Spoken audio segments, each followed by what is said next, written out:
This is the Russ Belville Show, the winner of America's search for the next great progressive talk radio star. Now, here's your host, Radical Russ Belville. Hey, everyone. Good morning, Radical Progressives. Hey, don't check your calendars. Don't check your watch. It is October 6th, 2007. We're experiencing a few little problems over here in the studio side of things. So, Gentlemen, we are experiencing technical difficulties. Please stand by. Yeah, thank you, Don Pardo. Yeah, so this is Radical Russ. We're at the Russ Belville Show here, and we are back live and direct. Thanks for sticking with us through that. But a lot of those stories were still in the news, so that was good. Hope you can forgive me here. Going to try to cram in 2 hours of show into, we got an hour and 15 minutes left here, so thanks for sticking around. As usual, I know many of you, like me, work a full-time job, and you don't always have time to catch up with the newspaper or the evening news. So at the around the corner of the Russ Belville Show, I help you catch up on the week's hottest news topics with The Week in 90 Seconds. George W. Bush vetoes $35 billion for kids' health insurance and then asks for $190 billion more for Iraq. Poor kids first. After calling torture abhorrent in 2004, Alberto Gonzales secretly called not in 2005. Any activity we conduct is within the law. We do not torture. Rush Limbaugh keeps on slamming the phony soldiers. So you have the guts to call me a phony soldier to my face. Stop telling lies about my service. Senator Wide Stance Craig won't resign like he promised. Wait, a Republican lied? It is my intent to resign from the Senate effective September 30th. Blackwater mercenaries are involved in hundreds of Iraqi shootings. How can you shoot women, children? Easy. You just don't need them so much. 2000 U.S. track gold medalist Marion Jones admits to steroid use. All we want to do is pump you up. The Christian right threatens to abandon the GOP if Rudy 9/11 Giuliani is nominated. North Korea agrees to give up its nuclear program after American diplomacy. Wait, this can't be right.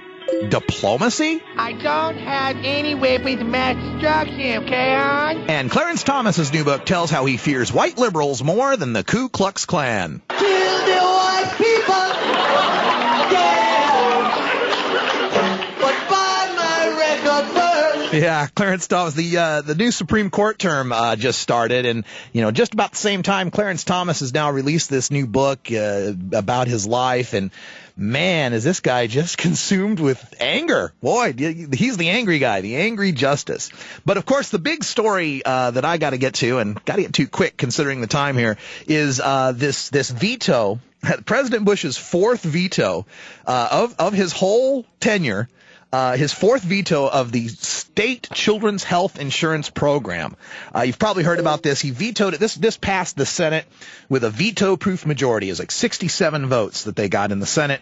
And in the House, it was 265 to 159, which is only 25 votes short of being able to override the veto. So it's got bipartisan support. We got Republicans that are behind this bill. It was co-sponsored by Grassley, co-sponsored by a Republican.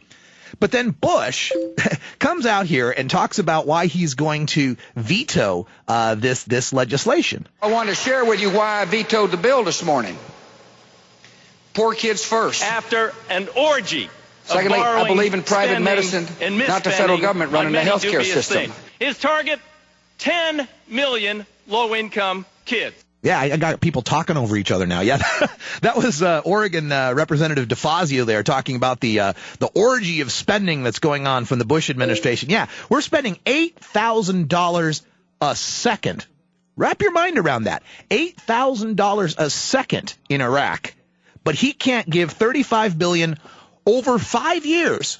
Okay, over 5 years, $7 billion a year, and it's fully paid for. This whole program is fully paid for by raising the price, the federal tax on cigarettes up to $1 a pack. So You'd get less, reduce smoking and, give some health insurance to kids. What the heck is wrong with that? How can we not be standing up for our kids? This is just insane. This is the typical Republican compassionate conservatism for you. Our phone number here is 866-55-77-377. We come back around the corner. We're going to do more here on the S-chip. We also got to look at, this story out of Iraq for the Minnesota National Guard. Oh, wait till you hear what they're doing to those poor soldiers. And then, of course, the big kahuna, Rush Limbaugh, has been slamming the soldiers. This is the Russ Belville Show. You're tuned to the Russ Belville Show, AM 620 KPOJ and 620KPOJ.com.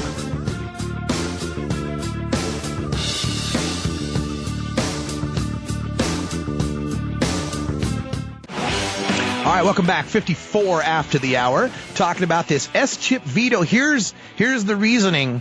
Here's the reasoning from the decider. I want to share with you why I vetoed the bill this morning. Poor kids first.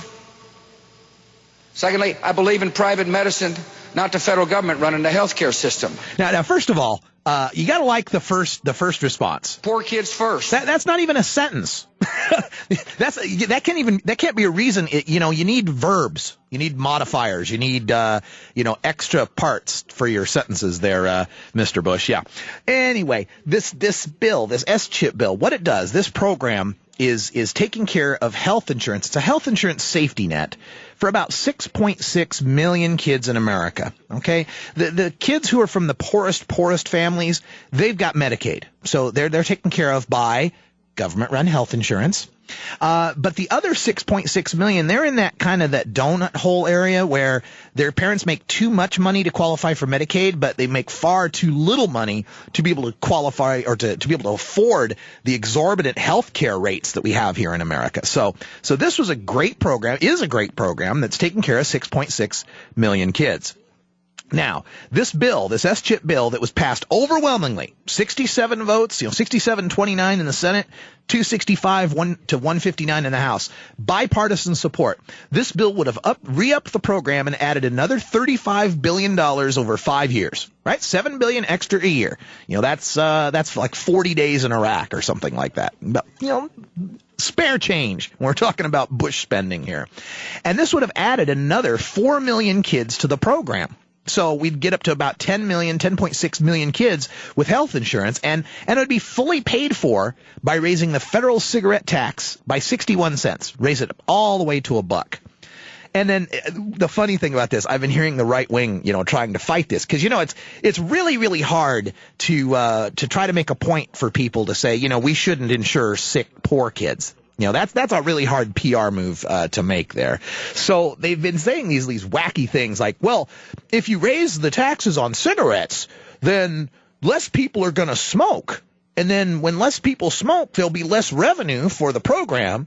And then therefore you'll have to raise taxes in some other way. Oh, okay. So then we should just let kids get sick and die then? And we don't want there to be fewer smokers? I don't understand the logic there. And suppose that did happen, which of course it wouldn't. Tobacco, nicotine, it's a drug. These people are addicted to it. They're going to keep smoking no matter how much you raise the price. There may be less smokers in the future, but anyway, even if that did happen, even if we did reduce the revenues, it's still at this time, isn't it good to take care of the kids? We can worry about, how we're going to fund the program later on down the line. That's what the Republicans are doing with this war. They're paying for this war, just trying to figure out how they're going to fund it somewhere on down the line. So what's the difference there? The other lie they've been pumping at you here is about how it would raise it so that people making up to $83,000 a year would be under it, and that's absolutely not true. So when we come back around from the news break here, I'm going to get into more detail and kind of punch some holes here into the reasoning from the right wing. I've got phone callers hanging on the line, and thank you for holding. I'll get to your calls right after the break here. We're kind of in a time crunch with the technical difficulties we had earlier today. The phone number here is 866-55-77-377. You can also check out the website, radicalruss.net, or if you'd like to send an email, the email is radicalruss@gmail.com. Stay tuned. We're coming back right after the top of the hour.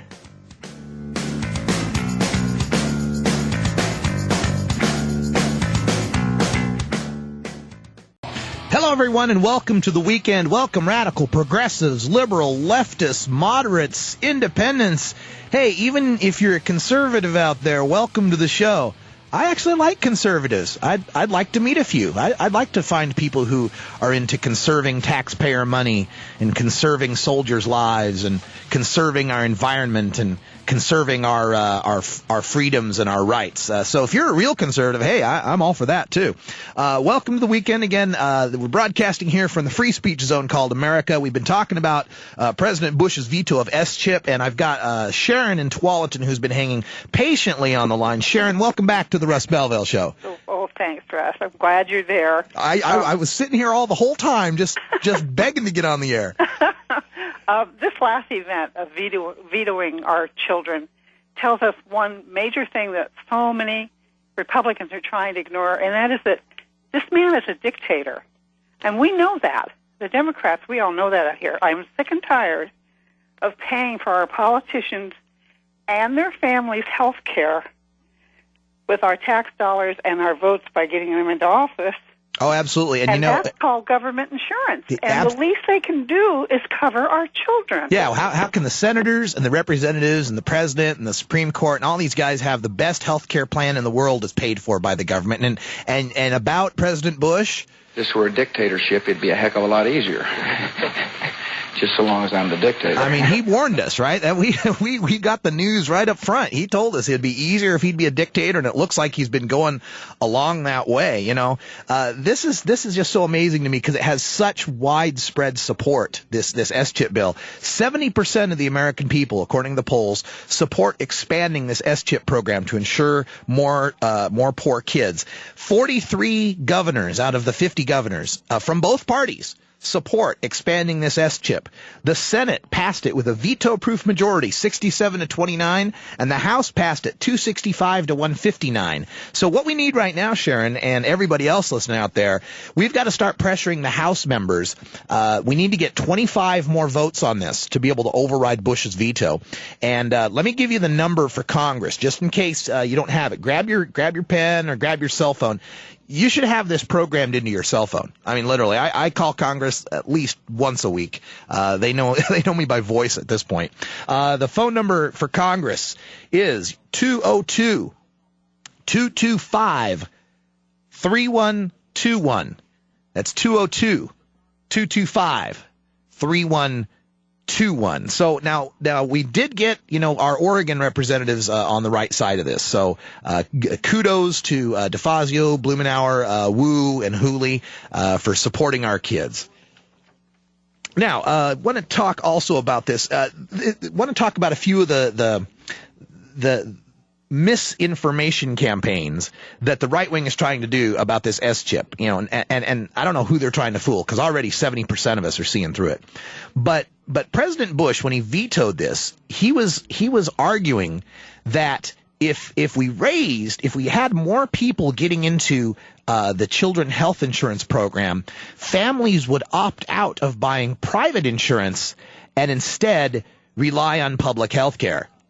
Oh, so it's the insurance company's bottom line that's important here, not whether or not our kids are sick and insured. We're worried about the profits of Kaiser Permanente and Aetna and Blue Cross and all these insurance agencies. God forbid they lose some profits from their millions and billions of profits that they're making to insure 4 million more poor kids. This is just the most offensive thing. And Bush's vetoes just kind of reveal exactly what kind of a mindset we're dealing with here. Remember, he's only issued 4 vetoes. He's issued a veto on bringing our troops home when we put together a bill with a firm timeline. He said, nope, can't do that. Can't bring the troops home. He vetoed that. Twice he has vetoed any sort of legislation regarding federal funding of stem cell research. So, apparently Bush just wants us all to die. Right? If we're not going to get shot up in Iraq, if we're not going to get shot up in Afghanistan, well, then we're going to die from the paralysis, or we're going to die from the MS, or whatever else stem cells could help out with, or you're just going to die when you're young because you happen to be born to a poor family. You happen to be born to a family that just couldn't afford to help the profit bottom line of Kaiser Permanente and all these health insurance companies. And this insane thought that it's the creeping socialism. Ooh, if we get kids health care, we're gonna be creeping towards socialized medicine. So what's wrong with socialized medicine? I mean, all the other countries, all the other industrialized countries in this world have some form of government-sponsored socialized medicine, and you're not hearing a ton of complaints out of those folks. No matter how hard the right wing tries to dredge up somebody in, let's say, Canada or Britain to complain about how long a line is, you cannot compare our system and their system. We are 37th in the rankings of the World Health Organization. 37th. We're behind Slovakia in our healthcare distribution system because we have so many uninsured people. We got 6 million uninsured kids out there, and it's just offensive. It's disgusting that we, in a land like America where we have so much wealth and we have so much, we can't insure our kids, and it's a self-funded program, self-funded from raising the taxes on cigarettes. Is he defending the smokers? Is that the idea here? Oh man, it just gets worse and worse and worse with this criminal Cheney-Burton maladministration, and this is the last straw. Not insuring the kids. Talk about your compassionate conservative here. And at the same time that he's vetoing $35 billion over 5 years for children's health insurance, he's asking for $190 billion in an emergency supplemental. Yeah, funny how these are emergency supplementals. We've been there for 5 years. You'd think, we'd know the bill is coming. You'd think it wouldn't be a surprise, right? We'd need an emergency supplemental.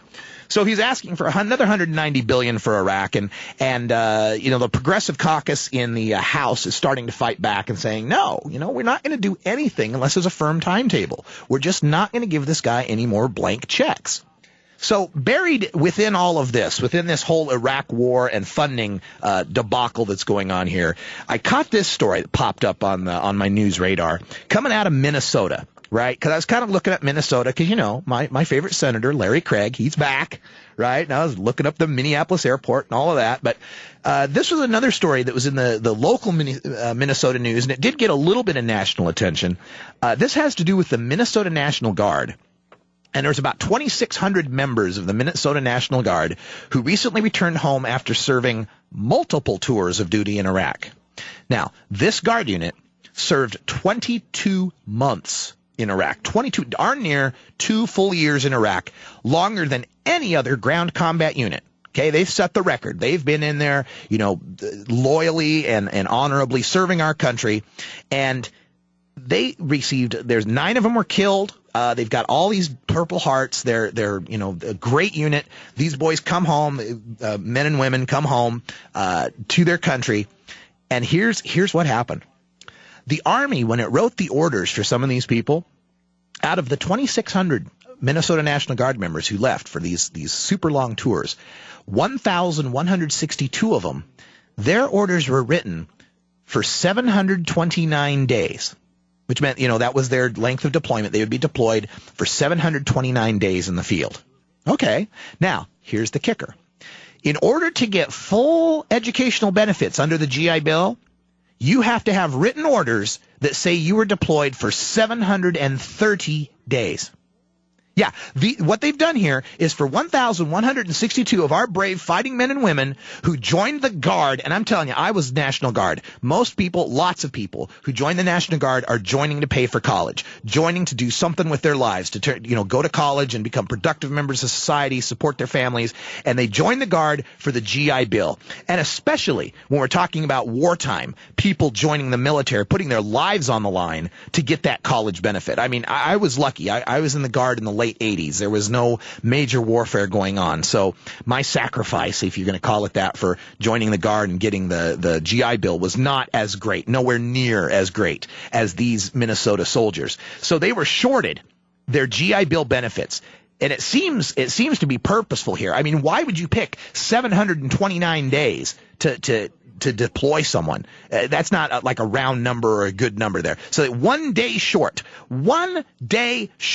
and they're taking away their GI Bill benefits. Now, what does that mean? That means that they lose $200 a month that they could get for their college expenses. And you know how college expenses have gone up like 7 times the rate of inflation. It's just insane, how people are having to go to college and take out all these student loans and graduate with a mountain of debt. So $200 a month, they weren't worth it because we didn't give them 730 days. They got 729. Also, here's the other kicker. This is really maddening. Those soldiers, what few GI benefits they are still eligible for, they lose those benefits if they leave the National Guard. If you're there for 730 days, that benefit can't be taken away. You get it even if your term of duty is up that day. You'll have that benefit for as long as you need it, as long as the GI Bill allows it. But if you're only there for 729 days, you got to stay in the Guard in order to keep the benefit. That's what the Republican Party is doing to our military. That is what they are doing to our troops in the field. Support the troops, my ass. Get these guys their GI benefits. 17 after. You're tuned to the Russ Belville Show. AM 620 KPOJ and 620KPOJ.com. This is the Russ Belville Show. Now, here's your host, Radical Russ Belville. Oh, yeah, the next time some right-winger Republican wants to talk to me about how Bill Clinton destroyed our military, I don't know whether I could just laugh in his face or I hope that's all I do. Yeah, this is the Russ Belville Show. The Bush administration is destroying our military. You heard it here. You've seen the evidence yourself. This whole deal with the Minnesota National Guard, where they shorted them 1 day of combat duty so that they don't get their GI benefits. I mean, talk about your corporate or your bottom line pandering here, not corporate, but government bottom line pandering, to short these guys, these soldiers, these men and women who they call upon to serve their country, National Guardsmen who usually join for college and to protect their state. To serve in the case of a riot or a flood or a tornado or something, shipped out to Iraq, and now Bush administration isn't going to let them get their GI Bill because of that short. That's just awful. Meanwhile, in Iraq, we still have the wingers trying to defend the surge, the Dave Petraeus surge there, and flipping through the TV stations the other day, caught that show, that morning show, The View. You've probably heard of it, The View, where all the ladies there are discussing the issues of the day. Catch that show every now and then.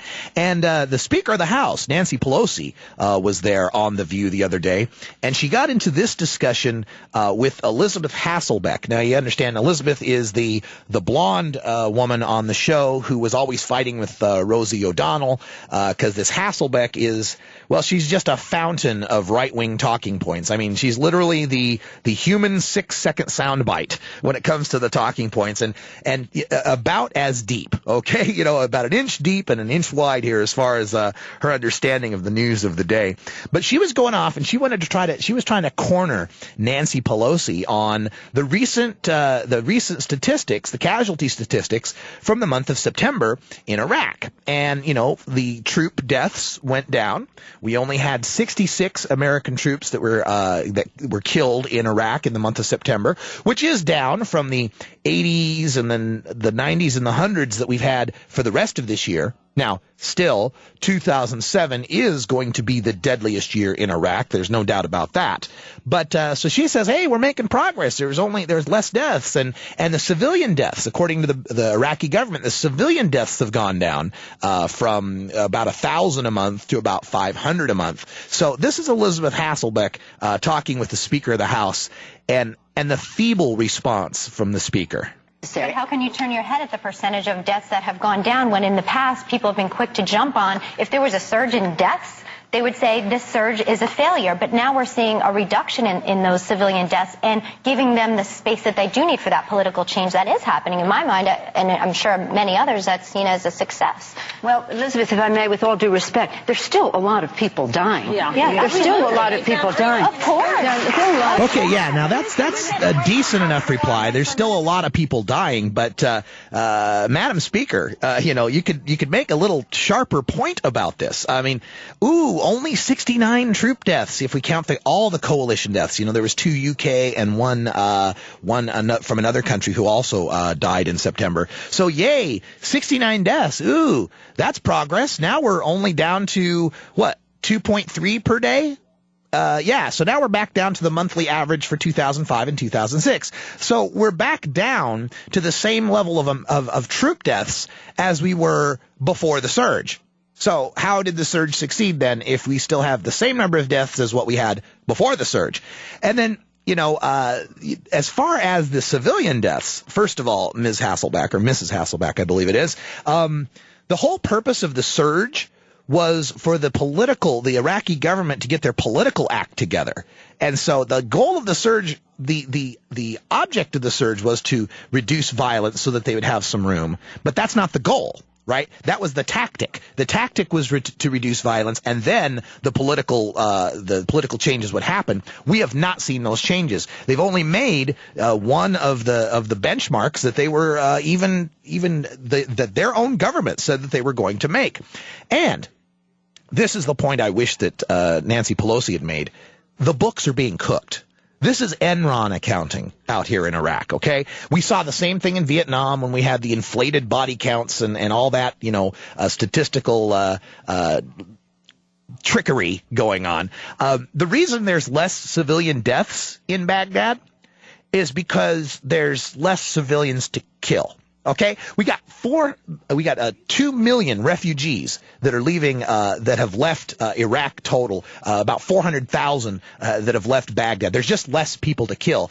And they have been undergoing so much ethnic cleansing in the different neighborhoods in Baghdad, where the Sunni neighborhoods have gone and expelled or killed all the Shia in their area, and the Shia have gone and expelled or killed all the Sunni in their area. So it's kind of like they've succeeded in their goal, right? They've separated themselves, so there's less need to be killing each other. They've already achieved that goal. So the less deaths just have to do, that's a function of the fact that there were more deaths over the past 8 months. So, that's what you get for arguing with Elizabeth Hasselbeck. So, I really wish that Nancy Pelosi sometimes could take a stronger stand. Now, speaking of our military, I got 2 more stories coming up here. We're kind of crammed for time here because of the late start, but I got 2 more stories I want to get to. I want to talk about this Rush Limbaugh story, his whole thing about calling the troops phony soldiers, especially after that whole David Petraeus controversy, that was so-called controversy, and also a look at the Blackwater mercs, the mercenaries that are giving America more of a black eye in the world community than we had before. Our massively armed, lawless mercenary forces who rival the number of our soldiers out there that are indiscriminately killing Iraqi civilians. How does that make you feel? That America is the country that's indiscriminately killing civilians and torturing? Well, we'll be right back after the news break. This is the Russ Belville Show.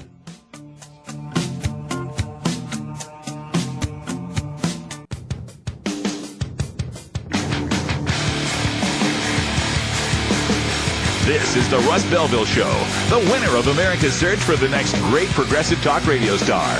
Now, here's your host, Radical Russ Belville.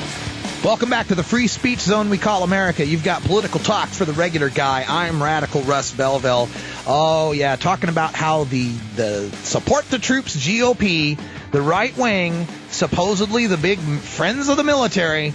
Oh, yeah. If there's any silver lining to the last 6 years of the criminal Cheney-Burton maladministration, it just may be that we have pried away the illusion that the Republicans are the strong on defense, support the troops people, right? They were the ones in charge when 9/11 happened. They're the ones that are destroying our military. And the latest one is their big poster boy, their big cheerleader, Rush Limbaugh.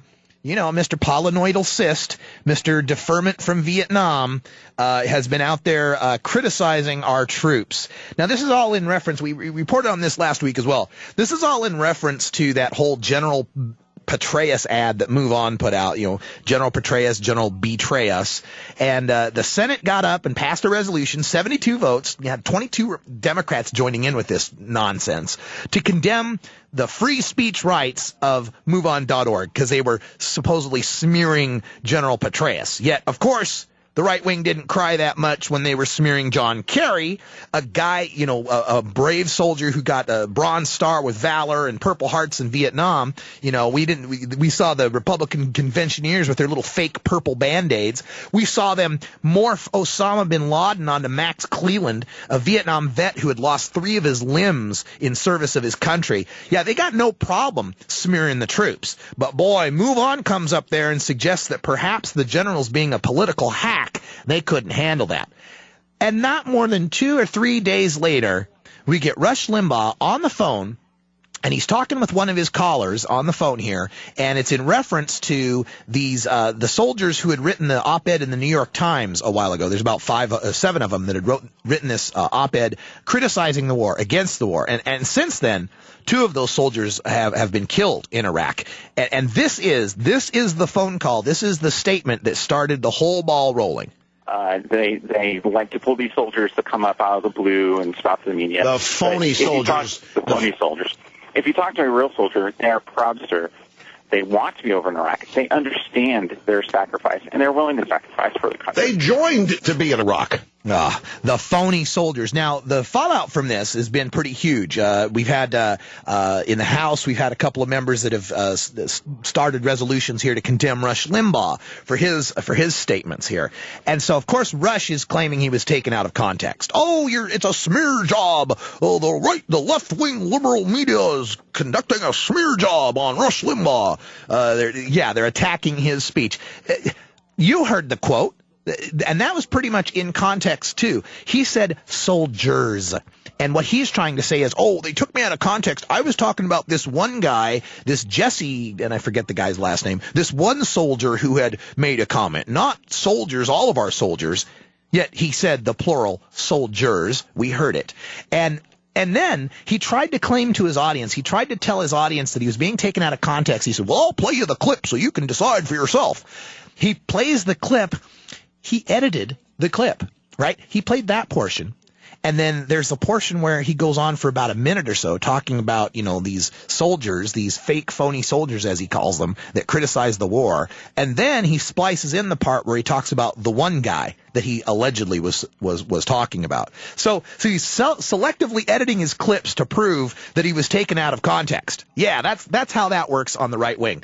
So the organization votevets.org decided to respond to this, and they put together an ad, and they're running this ad on a few stations. They're running a station in Baltimore, and the Clear Channel station in West Palm Beach, WJNO, this is Rush Limbaugh's home station. They went to put the ad on Rush's home station, and Clear Channel refused it. Clear Channel said to put this ad during the Rush Limbaugh show that attacks Rush Limbaugh would be uncomfortable for his listeners.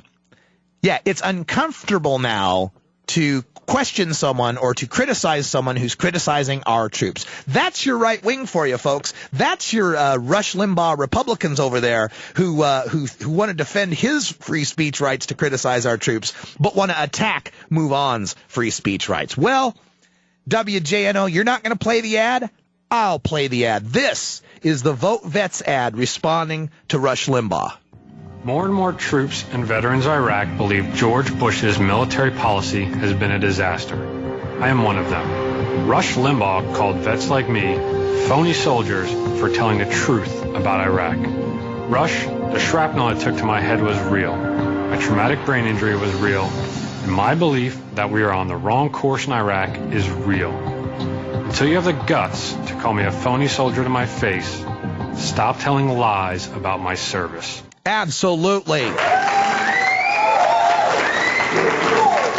absolutely right. We got Mr. Polynoidal Cyst sitting in his chair. Mr. Multimillionaire wants to talk about, the sacrifice and service of our soldiers. That's right. And you have the guts to say it to his face. This soldier's name is McGuff, I believe. And I think Sergeant McGuff. I could be wrong on his rank. I'm not sure. But Sergeant McGuff he got this injury in Iraq, and the way he was injured and got that shrapnel on his head was because of a suicide bomber. Okay, one of these guys that straps the explosives onto their belt and walks into a crowd and tries to kill as many people as they can. So, in that context, Rush Limbaugh replied to this. Okay, Rush Limbaugh made note on his show about the Vote Vets ad, and check out his choice of metaphor. This is such a blatant use of a valiant combat veteran lying to him about what I said, then strapping those lies to his belt, sending him out via the media and a TV ad to walk into as many people as he can walk into. This man will always be a hero to this country, with everyone. Whoever pumped him full of these lies about what I said and embarrassed him with this ad has betrayed him.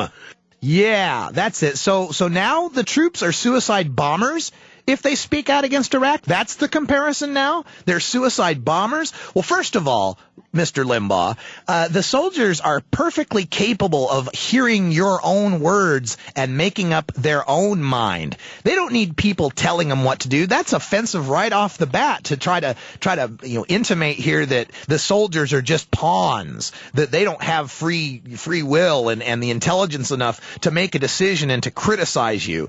And second of all, the audacity of a guy who got out of Vietnam with a pimple on his butt, literally, that's a polynoidal cyst is what it was, that got him out of Vietnam. So, meanwhile, this is the other thing that's happening. Some House Republicans now have put together, this guy from Virginia had put together this website called standwithrush.com that says that that the Democrat-led Congress took his words out of context and went on the attack. It's time to band together as conservatives and fight back. This is a liberal effort to attack conservative free speech. and now they're raising money off of this issue. Yeah, off of this website, you can make donations to help Republicans to get in to help them in the coming up election. So wrap your mind around that, right? The Support the Troops Party has started a website to back up a guy who called our soldiers phony and called them suicide bombers so that they can raise money for their campaigns. They are campaigning, they are raising money on trashing our soldiers. This is your Republican GOP Support the Troops Party, is raising money by supporting Rush Limbaugh. Now, Harry Reid, Senate Majority Leader, Harry Reid came out and condemned Rush Limbaugh for this. He says he owes the men and women of our armed forces an apology for his comments that went way over the line. So, now, Rush Limbaugh won't face up against this Vote Vets guy, won't talk to a real soldier who will criticize him. But, if Harry Reid criticizes him. What I want to do now is demand that Harry Reid come on this program and confront me like a man. Yeah, how about you confront Sergeant McGuff like a man? How about you talk to John Stoltz from VoteVets.org and confront him like a man instead of hiding behind your little gold microphone and your website and your millions of dollars, you worthless hunk of... Can't use those words on the radio. Anyway, so that's your Rush Limbaugh story for the day. And, you might think, Rush, cut him some slack. The guy's he's addicted to hillbilly heroin, right? He's an OxyContin junkie. What do you expect from the guy? Well, in other Rush Limbaugh news, turns out Rush Limbaugh just passed his first court-ordered drug test for his probation. Congratulations, Rush, for passing your drug test. Though, that a drug like OxyContin, you only need to stop doing it for like 3 days before you pass your drug test. So maybe he only kicked for 3-4 days. Maybe while he was quitting cold turkey like that, that's when he said all that stuff. Maybe he was a little riled up from the withdrawal from the Jones. Who knows? 43 after the hour. I'm Radical Russ. We'll be right back. You're tuned to the Russ Belville Show, AM 620 KPOJ and 620KPOJ.com. Welcome back. 47 after the hour. I'm a little calmer now. Got myself some iced tea. I feel a little better. But I start talking about this military stuff, and having served for 6 years in the Idaho National Guard, it's kind of a important thing to me. I'm not going to claim that I'm, was some super soldier or anything like that. I'll be honest with you, and I always try to be honest with you, I was in the National Guard band, okay? I was a tuba player, okay? Marched in parades and, wore dress blues and such. So I'm nowhere near, and I don't ever claim to be anyone who gave as much to their country as our National Guardsmen and soldiers are today. On the other hand, I've got far more military experience than Rush Limbaugh, okay? So when Rush Limbaugh stands up there and insults our soldiers, well, it's just going to make me a little mad. Other things in the news here, and I got so much to cover and so little time, but this Blackwater incident, we've been following this here at the show for a while, and on September 16th, these Blackwater mercenaries shot and killed 11 Iraqi civilians with absolutely no motivation. I mean, they weren't being fired upon or anything. And right after the incident happened, the State Department said, well, it's important to remember that this convoy was attacked, and the basic fact is there was an attack on the convoy, and I understand the convoy was attacked and that there was a response. And when they talked to Blackwater said, Blackwater regrets any loss of life, but this convoy was violently attacked by armed insurgents, not civilians, and our people did their job to defend human life. Well, of course, it's a lie. It's all lies. It's the party of lies. Lies, lies, lies, yeah. Yeah, that's what you lies, yeah. I mean, they've found videotape now. Some of the Iraqis have some videotape, and everyone that they've interviewed about this, all the eyewitnesses, have corroborated the fact that these Blackwater goons, these thugs, just started firing into the crowds. And now we're starting to get some more investigation on this and starting to find more about it. And it turns out now that there's been 200 incidents, almost 200, 195 incidents with Blackwater personnel from January 1st of 2005 to September 12th of 2007. So in the span of, 16, 18 months, 20 months, something like that. In that span, 195 incidents involving firearm discharges. This is an average of 1.4 incidents per week. Now, in only 32 of those incidents were they returning fire after being attacked. 163 of the incidents, 84% of the time, the Blackwater people were the first ones to fire. They were the ones that started the shooting. And this whole mercenary situation in Iraq is just, it's amazing to me, because I think back to when I was first getting into the Guard, and didn't being a mercenary used to be illegal? I seem to remember that it used to be against the law to be a mercenary. And you'd see those ads in the Soldier of Fortune, and they'd always be kind of, hinting about what you'd be doing, but they could never come right out and say it. Now, we've got as many contractors in Iraq as we've got our soldiers. And what are the soldiers supposed to think when these mercenaries are giving them a bad reputation? Because the mercenaries are wearing virtually the same uniforms our soldiers are. You think the Iraqis out there, when their husbands are killed or when their kids are killed by these Blackwater people, you think they're going, well, that was Blackwater. That's not the U.S. military. No, they're all the same. They're Americans. They're an invading army. And that's what we're being painted as here. A cruel, invading army committing atrocities upon the Iraqi people. Now, before we take a break here, just want to run some stats for you. Check these numbers out. An unmarried sergeant in Iraq, an unmarried E5 sergeant, makes about $83 to $85 a day. A married sergeant with kids makes about $170 a day.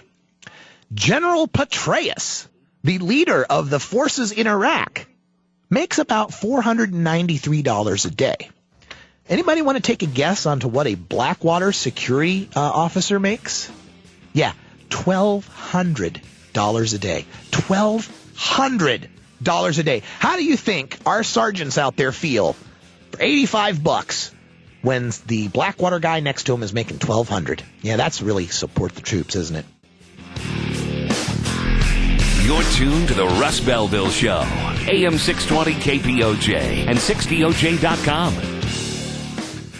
This is the Russ Belville Show, the winner of America's search for the next great progressive talk radio star.